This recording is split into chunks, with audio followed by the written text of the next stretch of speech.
Imagine being denied access to your own private jet simply because of how you look. What happened next in this unbelievable story left everyone speechless. Today, we bring you the jaw-dropping journey of Marcus Brown, a self-made tech entrepreneur and CEO of Brown Innovations. Despite his incredible achievements, Marcus faced blatant discrimination at a private airport where he was dismissed, mocked, and humiliated. But what the crew didn't realize was that they were about to face a truth that would turn their world upside down. This story isn't just about prejudice. It's about perseverance, accountability, and standing up against injustice. Marcus didn't back down, and his actions sparked a powerful lesson in leadership and respect. Stay with us until the end to see how this incredible story unfolds. And while you're here, don't forget to hit that subscribe button and share your thoughts in the comments below. Let us know where you're watching from as we dive into one of the most inspiring, real-life stories you'll ever hear. The private terminal at New York Executive Airfield buzzed with quiet luxury. Sleek black SUVs and high-end sports cars pulled up to the entrance, dropping off wealthy passengers en route to exclusive destinations. Chauffeurs held open doors for clients dressed in tailored suits and designer ensembles. The atmosphere was one of effortless privilege, where only the elite came and went. Amid this opulence, Marcus Brown stepped out of a modest, black SUV, pulling his carry-on bag behind him. The CEO of Brown Innovations, Marcus was on his way to London to deliver the keynote speech at an international tech conference. His groundbreaking advancements in artificial intelligence had made him a leader in the tech world, yet he carried himself with a humility that belied his success. In casual slacks and a leather jacket, Marcus blended in far more than anyone would have expected of someone who owned a multi-million-dollar jet. As Marcus approached Hangar 14, where his Gulfstream G700 aptly named Skyborne awaited, he noticed the flight crew gathered near the entrance. Wesley Price, the airport's chief of operations, stood with a stern expression. Next to him was Adam Clark, the smug pilot, and Lauren Bennett, the indifferent co-pilot. Jessica Lane, the flight attendant, leaned against the door, her dismissive demeanor evident even from afar. Marcus offered a polite nod, but his gesture was met with cold indifference. The crew barely acknowledged him, and when Wesley finally did, it was with a condescending glance. The air around them was charged, not with the excitement of a departure, but with an unspoken tension, the kind Marcus had unfortunately encountered far too many times. He kept his composure, unaware that what was about to happen would test his patience and character in ways he hadn't anticipated. As Marcus Brown approached the hangar, he was met by Wesley Price, the airport's chief of operations, whose cold gaze narrowed at him. Marcus, calm and polite, said, "I'm here for Skyborne. I need to board now." Wesley's posture stiffened. "Excuse me, sir, this area is restricted. No unauthorized personnel allowed," he replied sharply, crossing his arms. "I'm the client," Marcus said, keeping his tone measured. "Skyborne belongs to me." Wesley smirked, letting out a short laugh. "Sure it does, and I'm the President of the United States." Marcus frowned but maintained his composure. "Check the registration records. My name is on them." By now, the rest of the crew had joined in on the scene. Adam, the pilot, leaned against the doorframe with a mocking grin. "This guy thinks he owns the jet," he muttered to Lauren, the co-pilot, loud enough for Marcus to hear. Jessica, the flight attendant, rolled her eyes. "Typical," she murmured under her breath, barely hiding her disdain. Marcus took a deep breath, forcing down the familiar frustration rising within him. He had faced prejudice before, but this encounter cut deeper. He pointed calmly at the jet and said again, "Check the records. This is my jet." Wesley waved him off. "I don't have time for games. People like you don't fly jets like this." Marcus stiffened, his jaw tightening at the blatant comment. "People like me," he repeated, his voice now edged with quiet anger. "You heard me?" Wesley replied coldly. "Now leave before I call security." Adam snickered. "He's probably here to take a selfie with the jet or something. Maybe post it on social media to look important." Jessica chuckled, adding, "Or a delivery guy who got lost." Their laughter echoed in the hangar, each comment like a jab. Marcus could feel the sting of humiliation burning inside him, but he refused to let it consume him. Instead, he squared his shoulders and met Wesley's glare. "I'm asking you one last time," Marcus said firmly. "Check the ownership records and you'll see my name."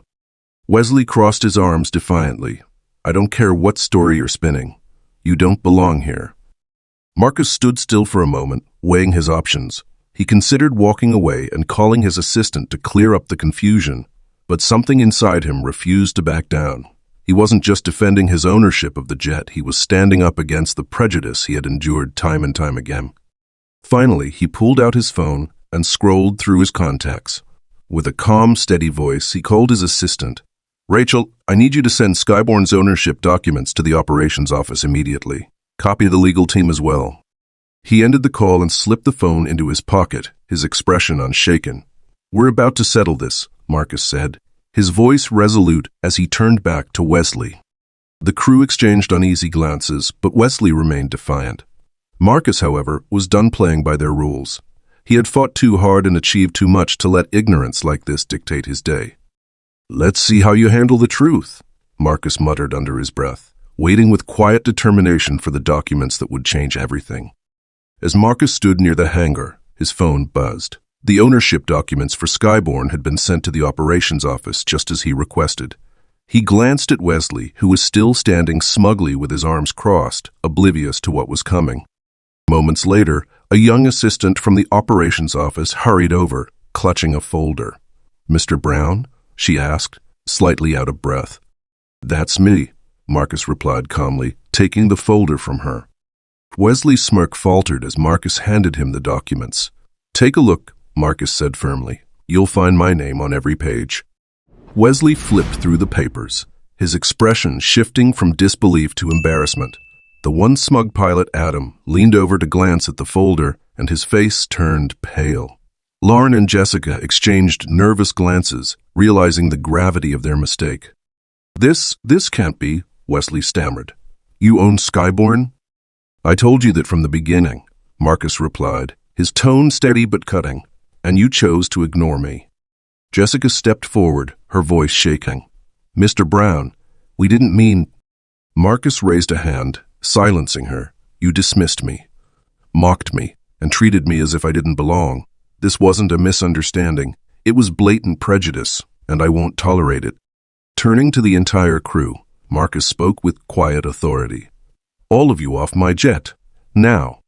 Adam tried to protest. Wait, we didn't know. Marcus cut him off, his voice cold. You didn't bother to know. I gave you multiple chances to check the facts, and you chose to belittle me instead. That's not a mistake, it's a decision, and it has consequences. He turned back to Wesley. Effective immediately, you're fired. Collect your things and leave the premises. Security will escort you out. The crew stood frozen, their arrogance replaced by stunned silence. Security guards, now fully briefed on the situation, approached to ensure the crew complied. Marcus watched them leave, his expression calm but resolute. This moment wasn't about revenge, it was about accountability. He had worked his entire life to achieve the success symbolized by Skyborne, and he refused to let ignorance and prejudice diminish it. As the hangar doors closed behind the dismissed crew, Marcus felt a sense of justice. This wasn't just about setting the record straight, it was about standing up for himself and making it clear that such behavior would never be acceptable. Later, as he boarded Skyborne, Marcus took a moment to reflect. This experience wasn't just personal. It was a reminder of the larger issue of discrimination that many still face daily. By standing his ground, he had not only reclaimed his dignity, but also set a powerful example of how to confront prejudice head-on. So with a deep breath, Marcus settled into his seat. He wasn't just flying to London for a keynote speech. He was carrying with him a story that would inspire and challenge perspectives far beyond the runway. After the incident, Marcus Brown arrived at the headquarters of Skyborne Aviation for an emergency meeting. The tension in the air was palpable. Every senior executive, department head, and key staff member had been summoned. Whispers filled the conference room as employees speculated about the sudden firings of Wesley, Adam, Lauren, and Jessica. When Marcus entered, the room fell silent. He moved with quiet authority, his expression resolute. Taking his place at the podium, he adjusted the microphone and scanned the room, ensuring he had everyone's attention. Good afternoon, Marcus began, his voice steady but sharp. I called this meeting to address an issue far more critical than profits expansion or any other business objective. This is about the culture we cultivate within this company. The room remained silent as Marcus recounted the humiliating incident in precise detail. He described the mockery, the dismissive attitudes, and the refusal to verify his ownership of Skyborn. This wasn't a misunderstanding or a procedural error, he said, his tone firm. It was blatant discrimination and abuse of authority fueled by prejudice. He paused, letting his words sink in. As CEO, I am responsible for ensuring that Skyborn Aviation operates with integrity and respect. What happened last week was unacceptable not just for me, but for anyone who would have been treated the same way. Marcus's voice softened, but his resolve remained evident. The individuals involved have been terminated for gross misconduct. However, this is about more than just consequences. It's about responsibility. If we want to lead this industry, we must hold ourselves to a higher standard not just in service, but in how we treat one another. He went on to announce a series of sweeping changes. Starting immediately, Skyborn Aviation would implement mandatory diversity, equity, and inclusion training for all employees, from entry-level staff to executives. Respect and ethical conduct are not optional in this company, Marcus stated firmly. He also unveiled new partnerships with minority-owned aviation firms to promote opportunities for underrepresented groups in the industry. Leadership isn't about wealth or titles, Marcus said, his gaze steady. It's about action. It's about changing the culture, especially when no one expects you to.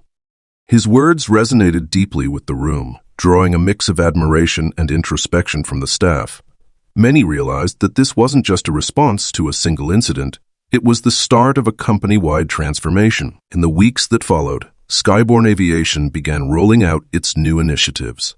Training programs were developed, partnerships solidified, and a clear message was sent. Discrimination in any form would not be tolerated.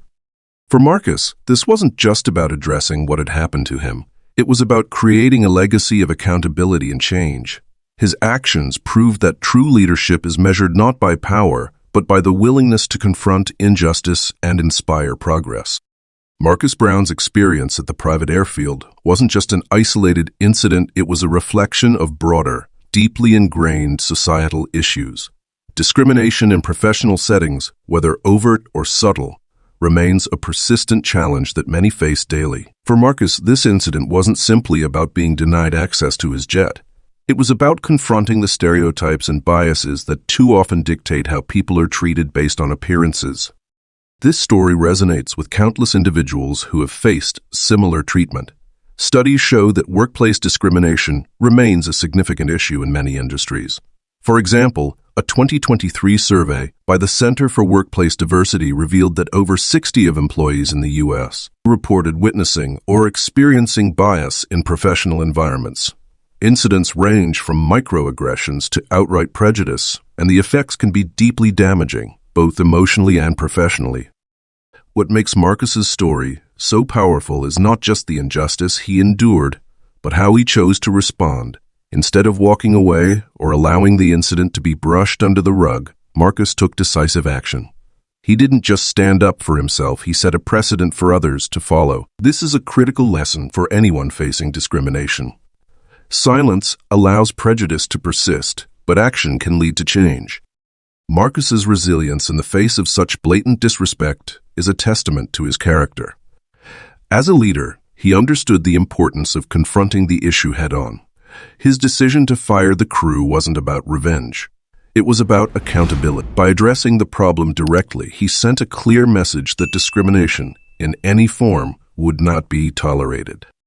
The changes Marcus implemented at Skyborn Aviation, mandatory diversity training, partnerships with minority-owned firms, and a renewed commitment to respect and inclusion demonstrate the positive impact of his leadership. These actions didn't just address the immediate incident. They aimed to prevent future occurrences and foster a culture of equity within the company. For many viewers, Marcus's story serves as a reminder of the power of resilience and the importance of advocating for oneself. It also challenges companies and leaders to take a closer look at their own practices. Are they creating environments where everyone is treated with respect, or are biases being allowed to fester? Consider this. Discrimination in the workplace isn't just morally wrong, it's also costly.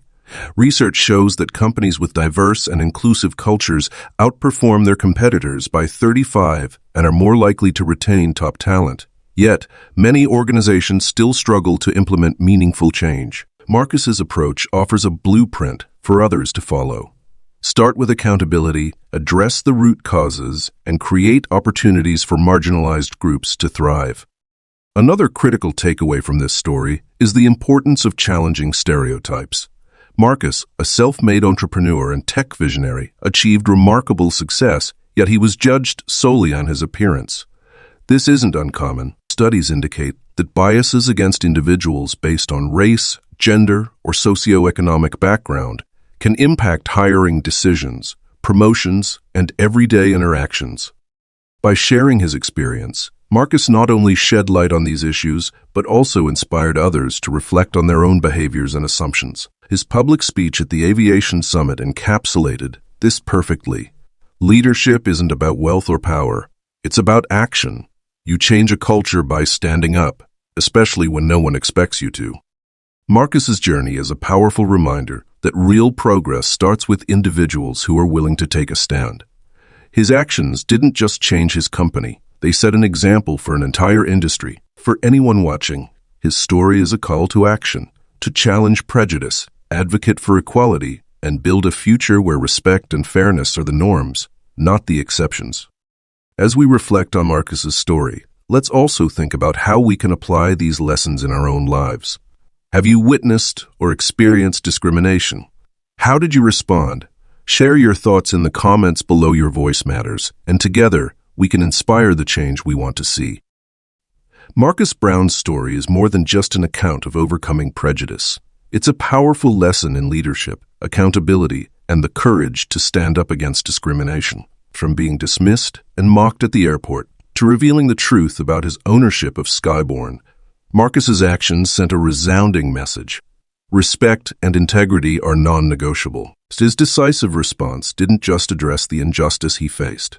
It created meaningful change. By firing the crew, implementing company-wide diversity training, and partnering with minority-owned aviation firms, Marcus showed that leadership isn't about titles or wealth. It's about action. As he stated during his public speech at the Aviation Summit, you change a culture by standing up, especially when no one expects you to. This story reminds us all of the importance of resilience and accountability. It challenges us to reflect on how we treat others and how we respond when faced with prejudice. Discrimination, in any form, is unacceptable, but it takes bold action to dismantle it and create lasting change. As we wrap up, we invite you to think about your own experiences. Have you ever faced or witnessed a situation like Marcus's? How did it impact you, and how did you respond? Share your story in the comments below. We'd love to hear from you. If this story inspired you, don't forget to hit that subscribe button. By subscribing, you'll join a community dedicated to sharing real-life stories that challenge perspectives and inspire change. And if this message resonates with you, share it with someone who needs to hear it. Together, we can continue to learn, grow, and build a more inclusive world.